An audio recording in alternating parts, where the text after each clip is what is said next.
Your next comic, another great person. We got a whole lot of really talented people listening. You can catch her not this Thursday, but next Thursday at the Holiday Club for Rat Pack Comedy, which is a fabulous bi-monthly stand-up show that they do. It's real classy. People wear suits and dresses, and they shoot black and white photography during it. There's just a picture of Frank Sinatra the size of the entire bar.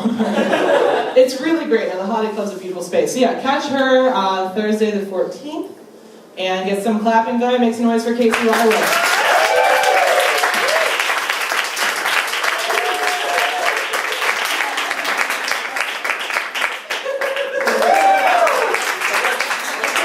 I couldn't decide. So much fun. Sam Gordon, everybody. Happy holidays. Did anybody visit family? Yeah. I just flew back from California, and boy, are my arms unacceptable there. So let's keep getting to know each other. Who here's got to work in the morning? Usually more tepid response, so that's good. How do I explain what I do for a living? Okay, you know they have to transfer organs from one hospital to another for emergency transplants? Well, so you can imagine there's a lot of safety inspections and legal procedure and paperwork involved with that. Well, my job is I am a waitress at Margaritaville. Yeah. I'm 25, and my daily work routine is spilling Jimmy Buffett brand tequila and then convincing people it's the first day. A hostess recently pulled me aside at work and said, "You do not look 25. I thought you were like 21. And I said, "Well, sweetie, the uniform does take off 4 years. You know, the ones where I was getting my degree." So I eat on a budget. Today for dinner, I had popcorn salad. It's a little invention of mine. That is where you eat popcorn with a fork. All right. So, clap your hands if you're willing to admit that sometimes, occasionally, you pee in the shower. It's like no judgment. You guys are a lot cooler than the women in my gym.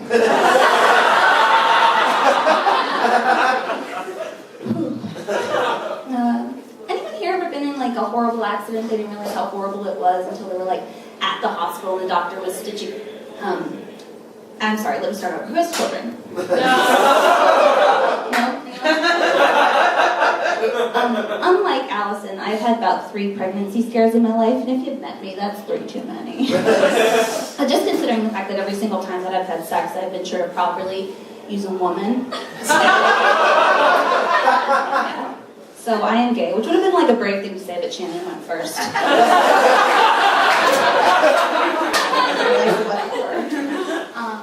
a lot of my friends, when they find out that I'm gay, the first thing that they tell me is like, "Oh, you don't look gay." And I get a little worked up. I say, first of all, don't even know what the hell that means. And secondly, thank you. And a lot of my guy friends will ask me like, "So what kind of girls are you into?" You know, because that's their business. But I'll level with them. I'm into like an adventurous, feminine, vicarious type. You know, like a drunk. That's like a hack joke. I don't prey on straight drunk women. How you doing? How am I doing? What are you drinking? Oh, maybe odds be ever in my favor.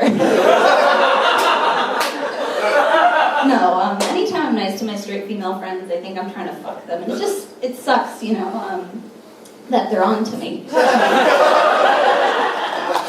My guy friends will also ask me, like, "So, got an apartment full of, like, dildos and sex toys and, like, girl videos, right?" What I'm saying is I need new friends. First of all, none of their business. And secondly, that's a weird stereotype. Just because I'm a single lesbian doesn't mean I have an apartment full of dildos and sex toys. I mean, I have a kitchen full of very versatile appliances you'd be wise not to borrow.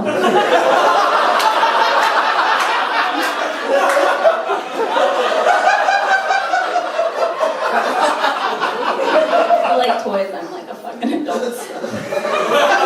Sometimes I like to wear a strap-on. Yeah, like occasionally I like to wear a fake penis. Not for sex. No, I like to wear it to my mechanic so he's less condescending. Yeah, that dildo joke puts a mirror up to society. You're welcome. No, ladies, you've been to the mechanic before, right? right? And they're just like condescending dicks for like no reason. Like last time I was at a mechanic, he was like, Casey, you seem really smart, but maybe next time come with your boyfriend or your husband or a car. I was shocked to find out I had none of those things. And finally, my friends always ask me, like, when did you know you liked women? And that throws me a little because I feel like that's a very personal question I can only share with a room full of strangers at a comedy club. So let's take a journey. I was 15 and my best friend, we'll call her Lisa because that was her name and I'm not creative. She was very free-spirited and sometimes she would just kiss me on the mouth and I would think to myself, oh my god, this is the best kissing I've ever experienced because it's rooted in platonic friendship. Admittedly, I was a little bit clueless, and sometimes she'd kiss me in front of her guy friends, and I'd be like, all right. And then sometimes she'd kiss me when no one was watching, and I'd be like, cool, let's garage band practice. And then sometimes she'd drive to my house in the middle of the night and sneak into my room, and I would spoon in her underwear till the sun came up, and I would just think, our friendship is neat. And one night her friend Brian propositioned us for a threesome and she agreed to it because she was so adventurous and I agreed to it because I forgot to be there. So we're in the back of his car and we're all kissing and then Lisa takes my head and she guides it into his lap where, his microphone was sticking out of his face. And it is appropriate I compare it to a microphone in this story because for like a good 90 seconds I treated it like the shy girl at karaoke night. You know, where I just couldn't get close enough to it. I was just like, I'm sorry.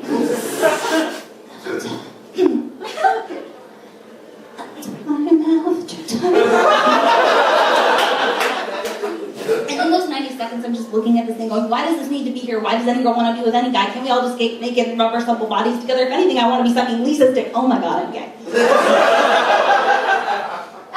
And I realized I was in love with Lisa, and this would have been a beautiful moment where I'm not looking down the barrel of a wiener. And here's the thing, they don't go away because you have personal revelations like boners don't hurt. So I gave him what can only be affectionately described as a chin job. You can use your imagination. No? Okay. Did that for a good 9 seconds till that penis went flaccid, and that penis gave me a very confused ride home. And I've told this story on stage before, and girls always come up to me afterwards and go, Casey, great set, you're obviously a comedy genius, their words. But just because you don't want to suck a dick doesn't mean you're gay. And I say, like, obviously I know that. And they go, no, you don't understand. I love my boyfriend, totally love my boyfriend, totally attract him, like, I love him. But, you know, like, there's times during sex I wish a penis weren't involved, so... My only response to that is, well, are you drinking tonight? It's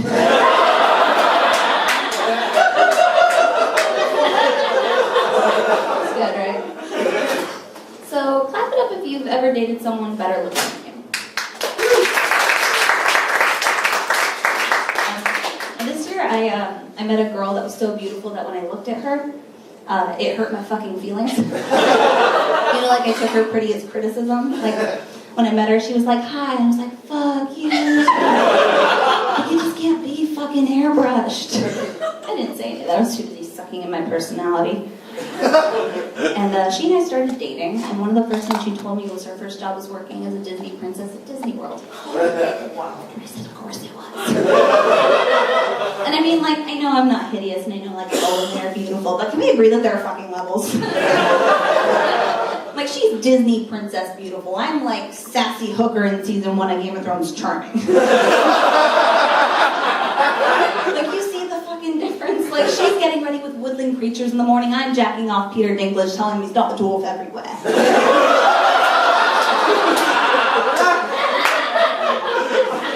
It was a good show, that first season. And it wouldn't have bothered me so much were it not for people's reaction to seeing us together. I mean, it was never mean-spirited, but people would always pull me aside and be like, hey, just so you know, you're cute too. Yeah, which would be fine, but that was prompted by nothing. You can't just spontaneously console somebody. Like, if I were to go to a doctor and be like, hey, I lost weight this year, and she said it's not always cancer, I'd be like, no, I wasn't worried, I liked myself 2 seconds ago. And she and I went to Pride together this year, which was awesome, because we just drank and made out, which is, you know, dope. But guys always feel compelled to watch, and I'd be a hypocrite if I acted like I didn't understand the appeal. But there's always that one guy without fail that comes up and is like, no, can I get in on this?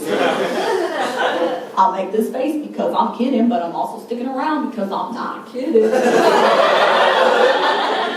And my response to that is always something really clever, like, hey, fuck you, sir. But honestly, when a guy thinks that's going to work in his favor, you genuinely applaud his imagination. I mean, like, what pseudo-progressive ideas are rattling in a dude's mind when he approaches two women? Like, yo, I get it, you lesbians.